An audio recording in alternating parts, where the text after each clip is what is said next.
davomida turli xil kutilmagan voqealar sodir bo'ladi. Ba'zan sog'lig'imda muammolarga duch kelaman. Shunday hollarda men malakali tibbiy xizmatdan foydalanaman. Konstitutsiyamizda har bir fuqaro sog'lig'ini saqlash va malakali tibbiy xizmatdan foydalanish huquqiga egaligi belgilab qo'yilgan.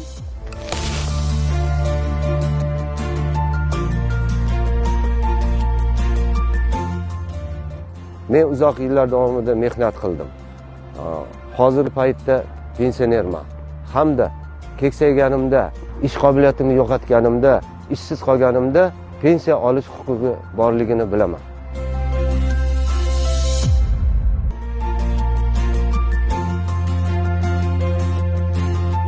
Men o'qituvchiman. Ko'p yillardan beri bolalarga ta'lim beraman. Davlat meni mehnatimni qadrlashi, qadr-qimmatimni himoya qilishi hamda moddiy va ijtimoiy farovonligimni ta'minlashiga ishonaman. Men ushbu zavodda xizmat qilaman. Mening mehnat qilish, kasb tanlash, qulay sharoitda ishlash va mehnatimga yarasha adolatli haq olish huquqlarim kafolatlangan.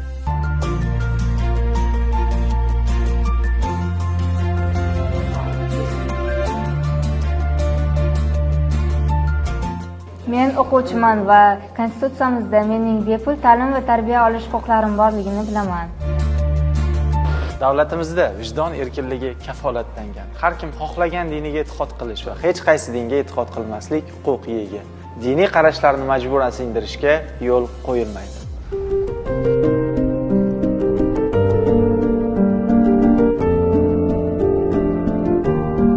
So'nggi yillarda nogironligi bo'lgan shaxslarni har tomonlama himoya qilish va ijtimoiy faolligini oshirish uchun ko'plab ishlar amalga oshirib kelinmoqda. Xususan, nogironligi bo'lgan shaxslar va ijtimoiy himoyaga muhtoj shaxslarning ish bilan ta'minlanishi va ularning mehnat faoliyatini muhofaza qilish uchun alohida e'tibor qaratib kelinmoqda. Faolman. Ba'zida boshqa fuqarolar tomonidan daraxtlarning kesilishi yoki chiqindilarning belgilanmagan joyga tashlab ketilish holatlariga guvoh bo'laman. Har bir fuqaro ekologik muammolar yuzasidan jamoatchilik nazorati o'rnatish huquqiga ega.